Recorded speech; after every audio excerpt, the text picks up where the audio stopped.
Hello students, आज के हमारे इंग्लिश की class teaching of English the principle of habit formation में आप सभी का स्वागत करती हूँ। और आई होप आपको ये जो हमने लास्ट वीडियो में पढ़े थे इनके प्रिंसिपल्स के बारे में ये धीरे धीरे क्लियर हो रहे होंगे कि जो इंग्लिश है उसको सीखने के लिए किन किन सिद्धांतों को फॉलो किया जाना चाहिए। तो आज की हमारे इस ऑनलाइन क्लास में BSTC की और इसमें जो आज का हमारा टॉपिक है the principle of habit formation में आप सभी का हार्दिक स्वागत करती हूँ। तो चलिए हम अपने टॉपिक की तरफ आगे बढ़ते हैं और आज हम पढ़ेंगे the principle of habit formation के जो हैबिट फॉर्मेशन का मतलब है आदत का निर्माण। तो जब हम जानते हैं ये जो आदत वर्ड है ये जनरली हम अभी जब आप आएंगे तब आपको पता चलेगा कि जो आदत है ये एक हमारे व्यक्तित्व से संबंधित होती है और व्यक्तित्व का जो पूरा विश्लेषण है वो हम मनोविज्ञान के अंतर्गत उसका अध्ययन करते हैं। तो जो भाषा है वो भी एक आदत में शुमार होती है। धीरे धीरे हमें बोलने की हैबिट पड़ जाती है उसके आधार पर और हम अपने उसको आदत में लाकर डेली बेसिस पे बोलते हैं, अभ्यास करते हैं, तत्परता होती है हमारे अंदर जानने की, अभ्यास करते हैं और उसे हम एग्जीक्यूट करने लग जाते हैं। तो इस तरीके से वो आदत बन जाती है। तो इसके बारे में आज हम पढ़ेंगे the principle of habit formation. Language learning is a skill like learning cycling, swimming. तो जो ये प्रिंसिपल ऑफ हैबिट फॉर्मेशन में जो लैंग्वेज लर्निंग है ये एक तरह का स्किल होता है। स्किल यानी कि कौशल होता है। किस पर आधारित होता है ये कौशल? जैसे कि हम साइकिल सीखते हैं, स्विमिंग करते हैं और कहते हैं कि साइकिल और स्विमिंग ये दो चीज़ हम भुला ही नहीं भूलते। अगर ये बात एक बार हमें ये चीज़ें जो आ जाती हैं हमें तो आप इसको दोबारा कभी भी वापस कितने भी समय बाद शुरू करें लेकिन आप इसके लिए वापस बहुत जल्दी उसको वापस ग्रेस्प कर लेंगे, आपको कोई दिक्कत नहीं आती दोबारा उसको शुरू करने के लिए। Language is the instrument of all subjects. तो जो ये भाषा है ये किसी भी सब्जेक्ट को पढ़ने के लिए एक इंस्ट्रूमेंट की तरह काम करती है। यानी कि सब्जेक्ट हमें कोई सा भी पढ़ना हो लेकिन उसके लिए ज़रूरत हमें किसी न किसी भाषा की ही पड़ेगी। तो ये एक तरह का इंस्ट्रूमेंट होता है जो कि इसमें काम आता है। सो इट शुड बी ऑटोमेटिक। तो इस तरीके से ये जब इंस्ट्रूमेंट है तो ये ऑटोमेटिक काम करेगा। मतलब कि ये क्या है, एक हैबिट है। इट शुड ऑल सब्जेक्ट्स, इसमें सभी सब्जेक्ट आप शामिल कर लीजिए। So it should be automatic habit, it should be learned to the point that little or no efforts made to speak it. तो ये हमें इस तरीके से आने चाहिए कि इसको बोलते समय हमें किसी तरह का एफर्ट ना करना पड़े, किसी तरह की कोई समस्याओं का सामना ना करना पड़े, ये नेचुरल तरीके से बोले जाए। जैसे कि आज आप गाड़ी चला रहे हैं या साइकिल चलाते हैं तो फिर आपको उसको बैठने से पहले सोचना नहीं पड़ता, वो अनवरत रूप से चलती रहती है। आप अपने दूसरी बातों में या जिससे भी जो बात कर रहे हैं उसके साथ बिजी रहते हैं लेकिन आपको पता होता है कि अब मुझे स्पीड बढ़ानी है, कम करनी है, ब्रेक लगाना है, नीचे लेना है गाड़ी।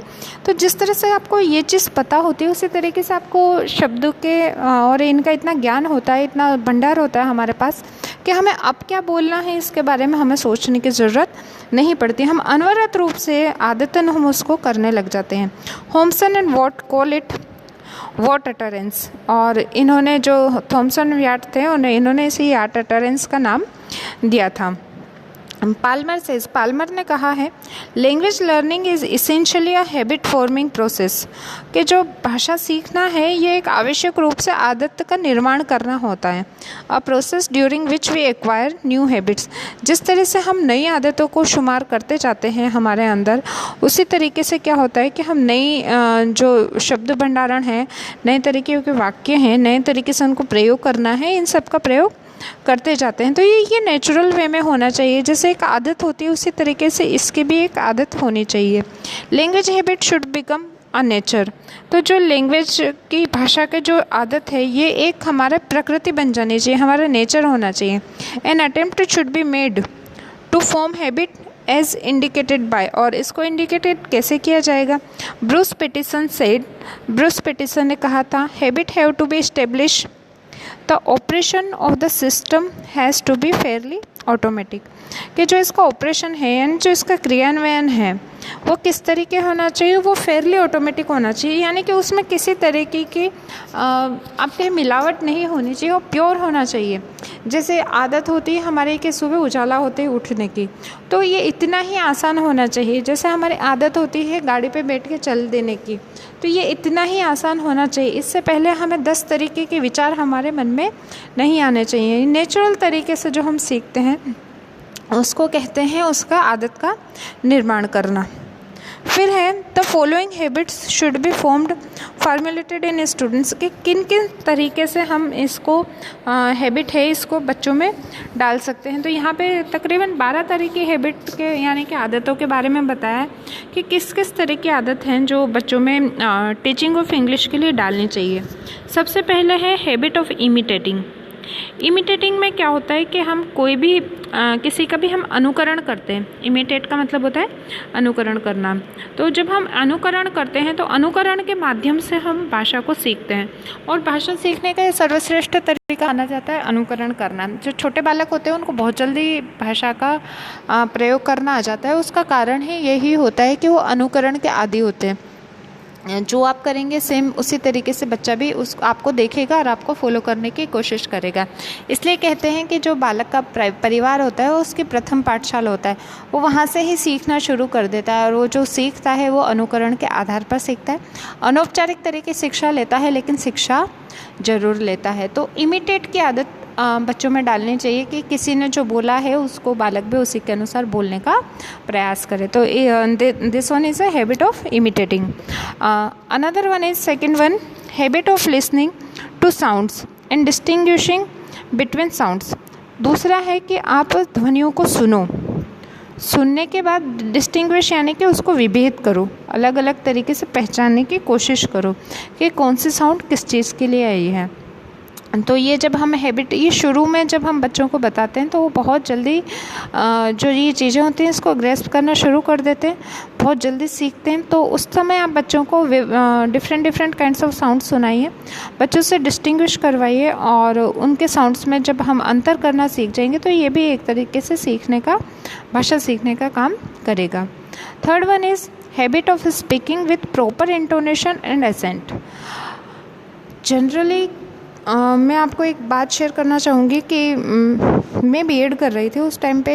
एक हमारे यहाँ पे शादी हुई, शादी में कुछ फॉरेनर्स आए थे, और वो बिल्कुल फॉरेनर्स थे तो उनका एक्सेंट वैसा ही होता है।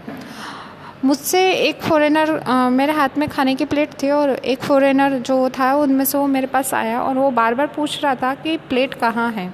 तो उसका एक्सेंट था वाइज था फ्लाइट। तो वो जो एक्सेंट था प्रॉपर एक्सेंट वो मैं समझ ही नहीं पा रही थी कि ये क्या पूछना चाह रहा है, क्योंकि उनके जो साउंड्स होते हैं वो प्लोजिव साउंड्स होती है, अंदर से बाहर की ओर निकलती है। जब क्योंकि वो ठंडे इलाकों में रहते हैं, जो जनरली वो जो शादी के लोग थे वो शायद लंदन से आए थे, तो वो ठंडा इलाका है।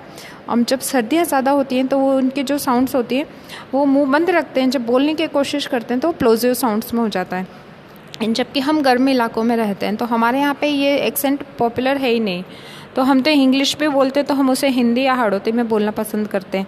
हमारे जो खड़ी बोली मानी जाती है हमारी तरफ की, तो ये जो बोली है एक्सेंट है उसको बोलने का तरीका है और ये बहुत अलग होता है। तो उसमें फिर उसने इंडिकेट किया, प्लेट को दिखाया, फिर मुझसे पूछा, तब मुझे समझ में आया कि प्लेट के बारे में पूछ रहे हैं। तो क्या इतनी सी बात हम समझने में सक्षम नहीं थे क्या? थे, बिल्कुल थे, लेकिन डिफरेंस किस बात का था? उनके पूछने के एक्सेंट का, उनके इंग्लिश बोलने के एक्सेंट का। तो अब हम हैं, हम बिल्कुल सिंपल उदाहरण देती हूँ। जो अनपढ़ लोग होते हैं वो बोलते हैं बच्चे पार्क में खेल रहे हैं, हम थोड़े पढ़े लिखे हम कहते हैं नहीं नहीं पार्क नहीं होता, पार्क होता है। और जबकि हम बिल्कुल पढ़े लिखे नहीं हैं, वो पार्क भी नहीं होता, वो ओनली पार्क होता है। उसमें र तो हमेशा ही साइलेंट रहता है। इंग्लिश में ऑलमोस्ट सब जगह अगर र बीच में आ रहा है तो ऑलमोस्ट वो साइलेंट ही रहता है। 50% में तो आप हमेशा उसको साइलेंट ही मानिए। तो ये जो एक्सेंट बोलने का तरीका है ये बच्चों को शुरू से आना चाहिए। इंटोनेशन होता है कि उतार चढ़ाव कहाँ लेना है, इसके बारे में हमें पता होना चाहिए। प्रॉपर इंटोनेशन कहाँ है और प्रॉपर एक्सेंट कैसा रहेगा उसको बोलना। फिर है हैबिट ऑफ स्पेलिंग। जनरली जो स्पेलिंग्स हैं वो फॉर्मेशन धीरे धीरे हैबिट पड़ जाती है बच्चों के। इस तरीके से हैबिट पड़ती है, अगर आप ध्यान से इंग्लिश के स्पेलिंग्स को देखो तो हर स्पेलिंग जब हम जैसे हिंदी में लिखते हैं तो कुछ भी व्यंजन है उसको पूरा करने के लिए अ लगाना पड़ता है। जैसे क आधा लिखेंगे, उसको पूरा करने के लिए हम उसमें अ को जोड़ेंगे। इसी तरह से इंग्लिश में होता है, एक सिलेबल होता है लेकिन वो सिलेबल कंप्लीट करने के लिए कोई ना कोई स्वर लगाना पड़ेगा। अब वो स्वर कहाँ लगेगा, वहाँ से ही उस स्पेलिंग को तोड़ दिया जाए। तो उस तरीके से अगर आप एक एक सिलेबल को ध्यान में रखकर कोई स्पेलिंग बोलेंगे तो वो बड़ी अच्छी तरीके से आपको याद हो जाएगी। एक बार में रट भी जाएगी, हो सकता है अर्थ याद ना रहे लेकिन स्पेलिंग ज़रूर याद हो जाती है। तो ये बहुत अच्छा तरीका है बच्चों को स्पेलिंग सिखाने का। और हैबिट ऑफ स्पेलिंग यानी कि स्पेलिंग सीखने की हैबिट, फिर उसका अर्थ समझकर उसको अपने अंदर ग्रेस्प करना यानी कि शब्द भंडारण में डाल देना, ये हैबिट बच्चों में डालनी चाहिए। Habit of silent reading, reading के टाइप्स आएंगे आपके जब हम पढ़ेंगे टाइप्स ऑफ रीडिंग, उसमें पढ़ेंगे तो टाइप ऑफ रीडिंग पढ़ते हैं तो उसमें एक साइलेंट रीडिंग होती है। Silent reading means without moving your lips, जब आपके होंठ ना हिले और फिर भी आप अध्ययन करते रहें, उसे कहते हैं साइलेंट रीडिंग। और पढ़ने वालों के लिए साइलेंट रीडिंग करना बहुत आवश्यक है। क्यों आवश्यक है? क्योंकि जब हम साइलेंट रीडिंग करते हैं तो क्या होता है कि एक तो हमारी एनर्जी बहुत ज़्यादा बची रहती है। जब हम बोलते हैं तो हमारी कैलोरीज बर्न होती हैं, लेकिन जब हम चुप रहते हैं तो वो एनर्जी हमारे अंदर स्टोर रहती है। दूसरा, जब आप बोलकर पढ़ते हो तो आप सामने वाले को भी डिस्टर्ब करते हो, और जबकि आप चुप रहकर पढ़ते हो तो सामने वाले को मोटिवेट करते हो कि ये पढ़ रहा है मैं भी पढ़ लूँ। तो इस तरीके से जो साइलेंट रीडिंग है, साइलेंट रीडिंग डीप रीडिंग के लिए काम में आती है, जबकि इन्फॉर्मेशन देने के लिए लाउड रीडिंग काम में आती है। तो हमें इन्फॉर्मेशन देनी नहीं है, लेनी है, अपने अंदर लेनी है, तो उसको स्टोर करना है दिमाग में, तो ज़रूरी है कि हम साइलेंट रह के उसको पढ़ें। तो साइलेंट रीडिंग के बहुत सारे बेनिफिट्स हैं। जब हम रीडिंग पढ़ेंगे तब हम इसके बारे में और ज़्यादा डिस्कशन करेंगे। हैबिट ऑफ रिपीटिंग, रिपीटिंग का मतलब है किसी भी चीज़ का रिवीजन करना। विज़न तो हम कर लेते हैं एक बार, लेकिन विज़न देखने से, एक बार करने से वो चीज़ याद नहीं रहती। उसको रिवीजन में डालना यानी कि बार बार उसके लिए प्रैक्टिस करना, उसको रिपीट करना बहुत आवश्यक है। और जब हम भाषा सीखने के नियमों को देखते हैं तो उसमें रटने की जो पद्धति होती है उसको तो अवॉइड किया गया है, लेकिन जो अभ्यास का नियम है उसको शामिल किया गया है, यानी कि हम उसका बार बार अभ्यास करें। और अभ्यास करने से क्या होता है, भाषा में बहुत जल्दी परिवर्तन आता है। Habit of reading allowed with exact articulation, particular जो भी उसका आर्टिकुलेशन है एग्जैक्ट आर्टिकुलेशन के साथ मतलब उसका पूर्ण अर्थ देता हो, सही अर्थ आपको जो है एग्जैक्ट उसका आर्टिकुलेशन आपको पता हो, उसके साथ आपको रीडिंग करना यानी कि ज़ोर से पढ़ के बताना। तो ये पर्टिकुलर वही है कि इन्फॉर्मेटिव जो चीज़ें हैं उसको देना, तो वो इसमें शामिल होता है। Habit of using words in their proper context, जो शब्द जहाँ पे जिस संदर्भ में उपयोग में लाया गया है उस उचित शब्द को उसी संदर्भ में प्रयोग में लाना, ये कहलाता है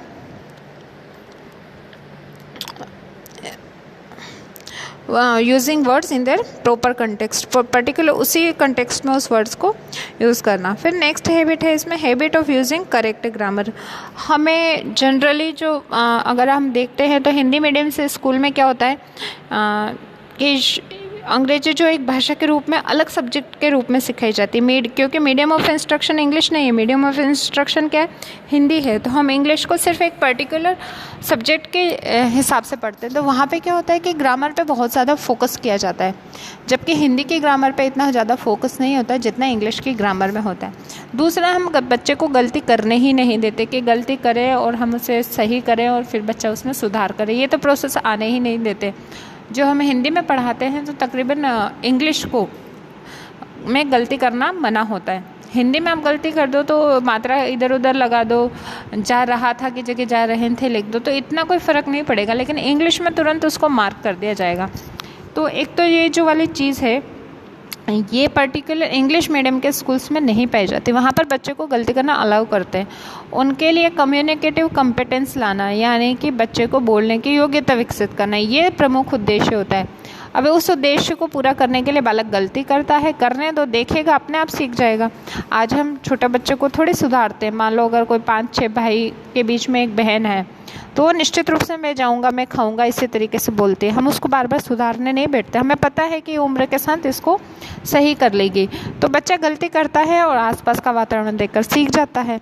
तो ग्रामर को करेक्ट करने अलग चीज़ है और दिन भर ग्रामर के ही पीछे पड़े रहना अलग चीज़ है। तो हमें ग्रामर को करेक्ट करना है, ना कि ग्रामर के पीछे पड़े रहना है।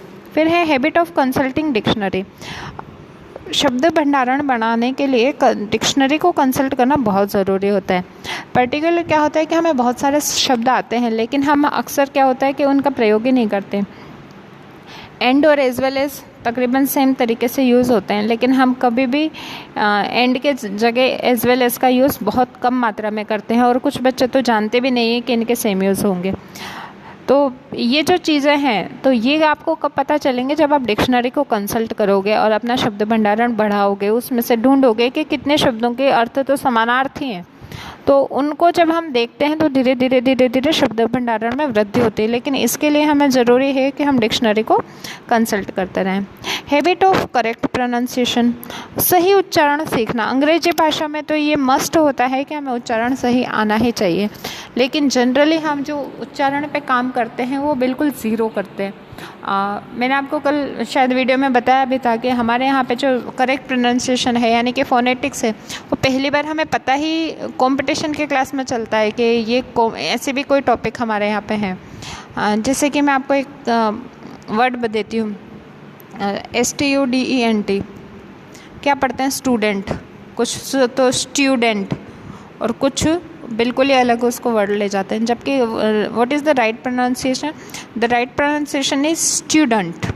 तो इसमें जब हम पढ़ते हैं तो इसको हम कब देखेंगे? जब हम इसका फोनेटिक सिंबल पढ़ना हमें आता होगा, तब तो हमें पता चलेगा कि डेंट तो होता ही नहीं है, डंट होता है, मेंट तो होता ही नहीं है, मंट होता है। तो ये सारी जो चीज़ें हैं, कार, र तो लगता ही नहीं है, आर तो साइलेंट होता है। ये हमें कब पता चलता है? जब जनरली हम अंग्रेजी का जो फोनेटिक सिस्टम को समझने की कोशिश करते हैं तब। फिर है habit of reading newspaper, journals, magazines, story books. जितना ज़्यादा हम पढ़ेंगे उतना ही ज़्यादा जो कहते हैं हम पढ़ते हैं तो वो ग्राह्य कौशल होता है, रिसीव करता है। तो जब हम रीडिंग न्यूज़पेपर कर रहे हैं, चाहे जर्नल्स पढ़ रहे हैं, मैगजीन्स पढ़ रहे हैं, स्टोरी बुक्स पढ़ रहे हैं, तो हम कुछ ना कुछ ग्रहण कर रहे हैं। ग्रहण कौन सी लैंग्वेज में कर रहे हैं? हम जो फॉरेन लैंग्वेज है, यानी कि सेकेंड लैंग्वेज है, यानी कि इंग्लिश है, इसमें हम ग्रहण कर रहे हैं। तो कहीं ना कहीं ये हमारे जो वर्ड वोकैब में भंडारण में वृद्धि करता है। सेंटेंस का स्ट्रक्चर पढ़ते हैं हम, बहुत अलग अलग तरीके से हमारे माइंड में कॉन्सेप्ट्स क्लियर होते जाते हैं। लेकिन इसके लिए बहुत ज़रूरी है कि हम उतनी ही मात्रा में उस भाषा की रीडिंग को भी करें। And the last one is habit of going to library. बच्चों में लाइब्रेरी की आदत विकसित करनी चाहिए। हर किताब बच्चा हर किताब नहीं खरीद सकता। बहुत महंगी किताबें आती हैं, और इसके लिए सबसे अच्छा माध्यम होता है बच्चे लाइब्रेरी में जाएं। वहाँ पे एक तो शांत मन होकर एकाग्रता से पढ़ना सीखते हैं, दूसरा अपने अगल बगल में जो लोग हैं उनको देखकर मोटिवेट होते रहते हैं। तो ये लाइब्रेरी बड़ी अच्छी जगह होती है। तो अच्छा है कि हम आसपास ऐसा वातावरण रखें जब बच्चे लाइब्रेरी में जाने के लिए प्रेरित रहें। ये कुछ हैबिट थी जिनके माध्यम से इस प्रिंसिपल को हम फॉलो कर सकते हैं। और मेरे ख्याल से आपको ये बात समझ में आ गई होगी कि किस किस तरीके से अलग अलग हैबिट हम बच्चों में डाल सकते हैं, और हैबिट डालने के बाद बच्चों में हम दूसरी भाषा का जो विकास है उसको करवा सकते हैं। तो I hope this point is clear to you. और फिर भी इसमें कोई क्वेश्चन या क्वेरीज़ हैं तो आप मुझसे पूछ सकते हैं मेरे व्हाट्सएप पे। आज के हमारे इस वीडियो में इतना ही। Thank you.